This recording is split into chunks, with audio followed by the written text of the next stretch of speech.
American Horror Stories Leprechaun episode ends on a bittersweet and tragic note. The anthology series delves into different corners of the horror universe, shifting focus from episode to episode. Leprechaun brings the show to a small town that seems to be collapsing underneath itself. With little work to be found, for young men unconnected to American Horror Stories, other characters decide they can steal their way to riches. However, their bank heist ends up putting them on the menu for a version of the Leprechaun that's a far cry from the version most people associate with the folklore. Leprechauns instead casts the creatures as an insidious and long-running factor in town, luring people to horrible fates so they can feed on their blood. Although the episode embraces a darkly fun tone for much of the runtime, the story builds to a tragic twist that gives emotional stakes to their actions. Here is how Leprechaun's monsters compare to other American Horror Stories monsters and how it reflects the cost that greed can enact on people and monsters alike. What happens to the East boys in American Horror Stories, Leprechaun? The East boys don't make it out of Leprechaun. American Horror Stories Leprechaun 3:1. The East boys are the unfortunate souls who find themselves targeted by the titular Leprechauns in American Horror Stories Season 4, with none of the four surviving. Colin, Liam, Finn and Declan plan to pull a heist on a local bank. Colin is the most sympathetic of the group, as he's an out-of-work welder who is desperate to provide for his partner Hayley and their soon-to-be-born daughter.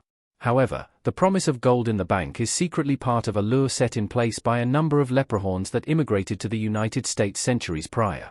Although Declan isn't killed on screen, it's likely that he suffered the same fate as Liam and Finn. Those two are both caught by a leprechaun in the tunnels beneath the bank, with the scaly creature biting into their necks and draining their blood. This is also how Colin dies, although he is killed in a far more personal matter. Finding out that Hayley is a half-breed leprechaun who is firmly aware of the conspiracy to lure townspeople to their doom, Colin doesn't resist when his theft of the gold makes him susceptible to a reluctant Hayley's bloodthirst.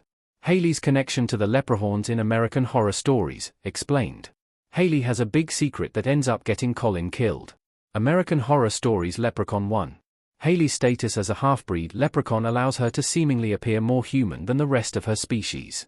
She even mentions to Colin before she kills him that she requires significantly less blood than the elders of her race.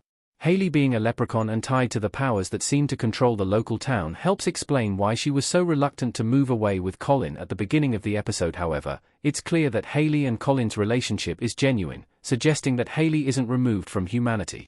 In fact, she seems to make genuine friendships in the episode, even sharing a casual chat with her co-worker Martin the day of the heist.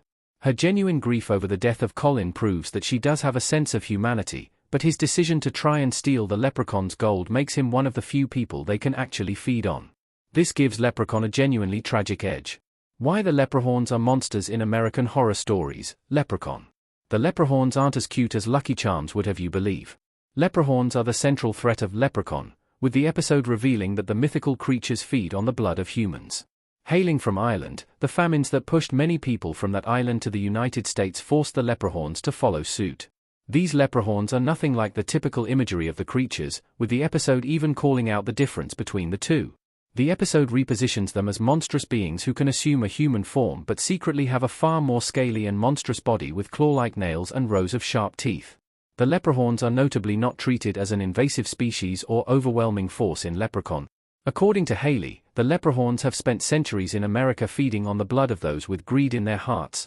They cannot attack innocents, although they can lure relatively good people into their clutches by dangling riches before them. This is ultimately Colin's fate, as he's a good man whose greed stems from a heartfelt place.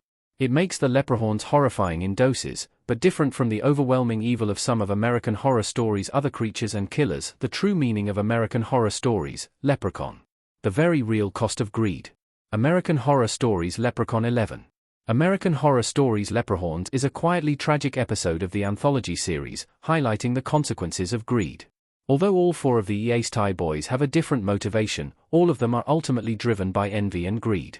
While Liam and Finn are the most obvious with their desire for riches, Colin and Declan want to provide for their family and greater acceptance respectively. Their motivations still lead them to steal, getting themselves into the path of the monstrous creatures. The episode's themes are about the cost of greed, even when the motivation is pure. Even the Leprechauns are greedy to an extent, constantly coveting the blood of humans as a food source. Although there are rules to how they can take it, Hayley's explanation to Colin reveals that they aren't above tricking people into becoming susceptible. Although they may live, their greed has a clear mortal cost, one that Hayley feels firsthand by the end of the episode. American Horror Stories' Leprechaun story is one of the more overtly tragic of the season thanks to Haley's loss in the ending.